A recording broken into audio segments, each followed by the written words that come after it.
Alright, yo, let's start with the kick. So pretty simple here. I've got two layers. Got the low end of the kick and then a click on top of it. Low end. And with a little bit of a click. With a little bit of the mid frequencies there as well. And with all of my kicks, I'll chuck a limiter on it.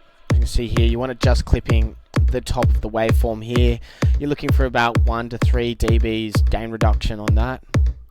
Helps it pump through in the mix, sound nice and full. Pretty simple there. And then onto the claps. We've got two separate layers, 1 and 2. I like to do this with a lot of my claps. Pretty straightforward stuff. We've got a bit of bus compression, EQ, limiting, again, just clipping the top of the waveform there.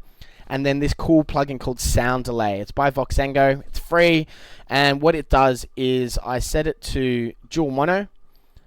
And basically that'll split the signal into 2 mono signals and then delay one from the next, which will add a little stereo width. As you can see here, I've saved this preset as clap width.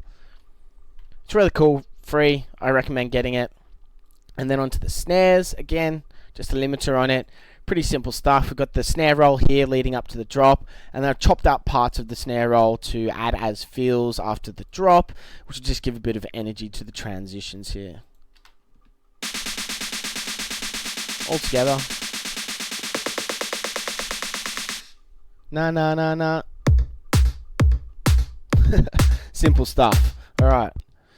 Onto the drums. So, with the hats, what I've done is I've layered 3 or 4 different hat samples. One of them's a loop, as you can see on this top one here. It's got a bit more movement to it. The other ones are just stagnant open hat hits. I do this so it fills out a bit more of the frequency spectrum and really gives the hat that bit of energy that you're looking for. I also add in a supplementary hat. So what I do is add in another open hat at the last hit of the end of every 2 or 4 bars. This will help give a bit of variety and a bit of movement to your rhythms in your hat section. Very simple stuff there. Got a crash, and then I reverse a lot of my crashes throughout the track. Gives a bit of energy in those transitions. And then onto the perks. Again, really simple stuff here. You don't want to spend too much time when you're working on a remix or an edit because it's not your original work, and yes, of course, it's going to go off in the clubs and people are going to know the original vocal and whatnot, but you don't want to spend too much time on it because it's not your original work and you're not going to make any dollars from it, right? So I've got a fill here. Very simple fill. What I've done is I chopped up actually like 2 or 3 different fills, added them together and consolidated it. So then we have this bad boy. As you can hear, there's a few different elements there. Not much processing on it, just cutting out a bit of the lows. You don't want to cut it out too much because with the snares, there's generally a big pop around the 200 to 300 hertz mark. So you can see here, I've dropped it just under 200, so it still has that low end popping through. It's also the same thing with like toms and other percussion hits. Then I've got another percussive loop here. Very simple stuff. Dropped it into the background, and that will just help fill out the rhythm section. Processing on that bus is just bus compression, thermal, which is a great saturation unit. It's got a ton of different presets for different uses, although I find it is pretty aggressive, so I roll back the dry wet a lot. What's it sitting at here? I think it's sitting at about 8% dry wet. And then I roll back the crush and the width as well because it was sounding pretty wild when it was sitting at Unity at 50%. Good plugin, quite expensive, but I recommend getting it if it's within your budget. And then of course on the limiter, same thing. It's going to have a little bit of gain reduction. Gone pretty ham on the gain reduction here. Got up to 5 dBs gain reduction. Usually I say between 1 to 3 or 4 dBs gain reduction will do, but I've gone with this because I've got so many different layers and I really wanted to squash everything together. And look, I think it sounds pretty nice the way it is, and that's the fundamental rule in audio. If it sounds good, it sounds good. And then a bit of soothe. Again, I use this on a lot of my drums, specifically the hi-hats. It's for resonance suppression. It'll remove all those resonant frequencies. Again, it can be quite aggressive, and take the tonality away from your drums. So I usually try not to go too deep with the depth, and then roll the mix back to about 50%. And then onto the bass.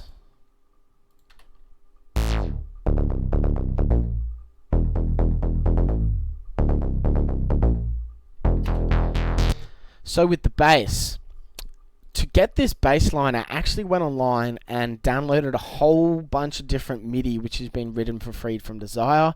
It's a great way to speed up your edits and your remixes. You can just type it in on Google, find the MIDI, download the MIDI, and there you go. You've got all the elements that you need from the track. Sometimes they're bundled all together, like you can see with this top MIDI just here.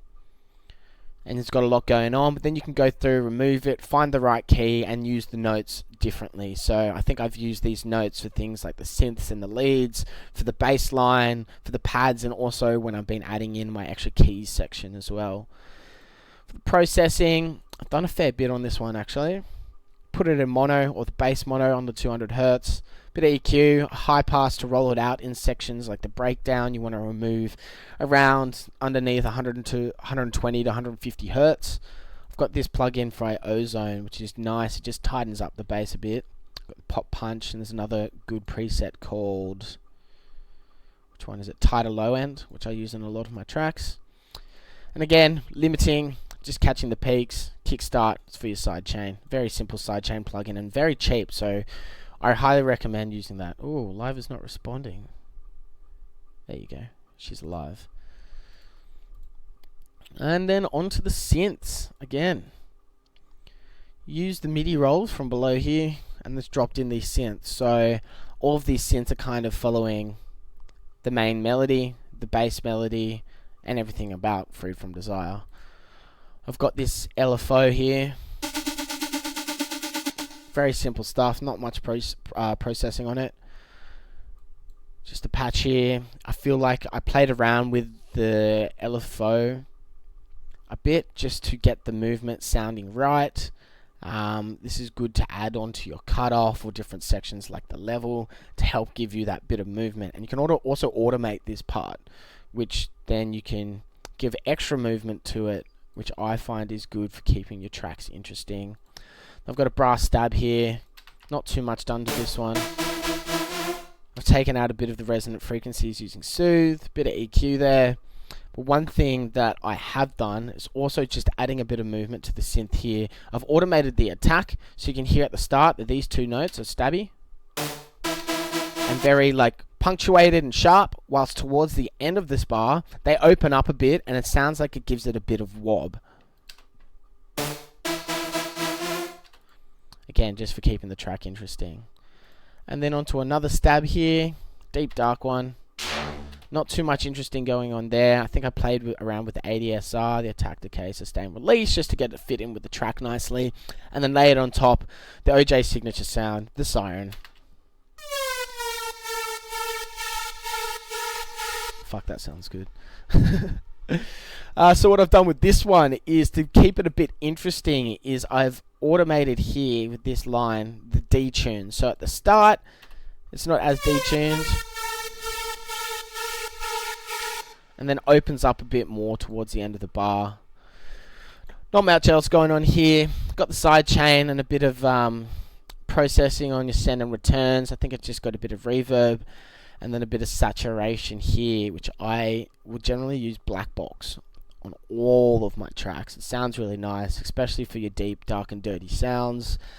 It sounds great with tech house, bass house, techno, dubstep, or any of your really heavy EDM stuff.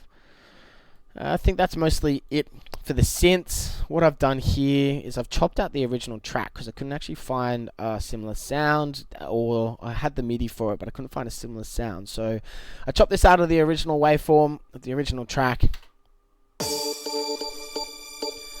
As you can hear, it's got those keys section there as well as the pad, and I really like that pad sound. I couldn't replicate it too well, so what I've done is just chopped out a little bit of the section and duplicated it all the way through the breakdown.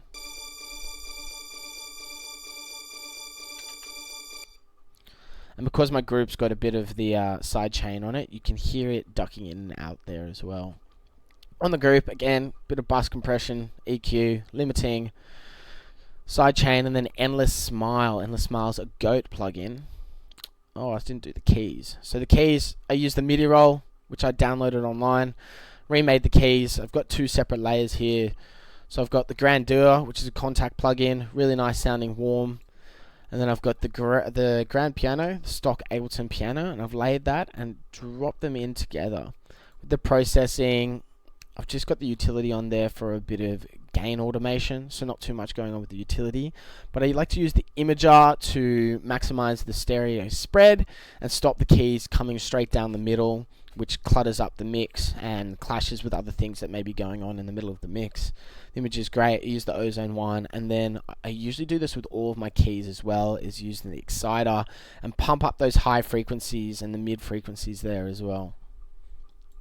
Makes it sound really sharp and crisp. Adds a bit of energy to it. I've also got another pad layer here, which, as you can hear from that, has got a bit of a flutter effect going on. So it's a Diva patch, really good VST, love it. Everything sounds really analog and sounds like it's been processed before you even drop any EQs or anything on it. So I highly recommend Diva as well. Got a bit of black box, the imager on it again for the stereo spread. Soothe to reduce those resonant frequencies. I think it was more so in the top end I had those resonant frequencies. And then the Phaser Flanger. This is to add that kind of flutter effect that you're hearing in it and give it a bit of movement in the stereo spectrum. You can hear it moving, bouncing side to side and fluttering a little bit. Keeps it interesting. Alright, that's it for the synths. Onto the effects. Very simple stuff. Got a combination of short, medium and long sweeps, downlifters, risers, that kind of stuff. All consolidated together. I feel like some of them were a bit too harsh in the high frequencies, so I've just dropped a high cut on there. And then here an operator. I think this is just for some white noise. Yeah. So you got the white noise there. You can create an operator, and then you can also automate the frequency and the LFO here to kind of create your own downlifters and up sweeps using the noise. I like to use the frequency. It's just like adding a filter on it, but also with the LFO you can give it a lot more energy by building up that LFO rate leading up to the drops. Got the imager on it as well. Processing for that group, just a bit of compression and the smile and a bit of sidechain. Pretty simple stuff. Vocals, bunch of processing on the bus. For the vocal, I went to acapellas4u.com, which is a great site for finding acapellas. You might find some pretty shitty ones on there, but if you do a bit of digging, you'll find one that works for your track. For the processing of the vocals, I haven't done too much spectacular stuff here. I've duplicated the main vocal and then dropped a little altar boy on it with the small chorus plugin, added a bit of drive to it as well. Just drop that into the bit in the background and combine them together.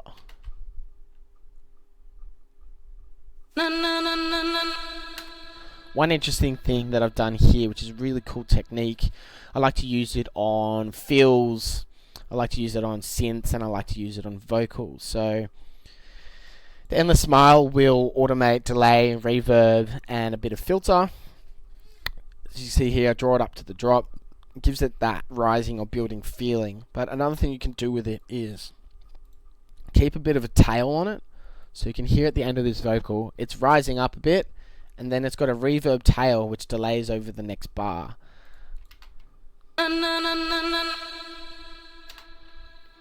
So it lets it ring out a little bit and helps fill up the mix. That, and I feel like it's such a sweet sounding effect. I do it all the time.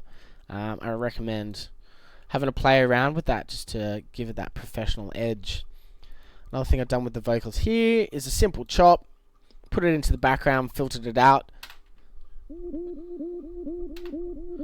I've then consolidated it together and turned it into a riser.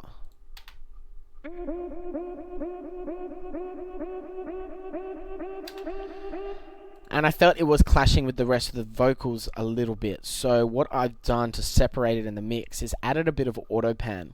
So it's gonna, I mean, it's in the name of the plug. It auto pans it, so it'll jump from left to right in the width spectrum, stereo spectrum, sorry. and give it a bit of movement and stop it from clashing with everything else you've got sitting in the middle there.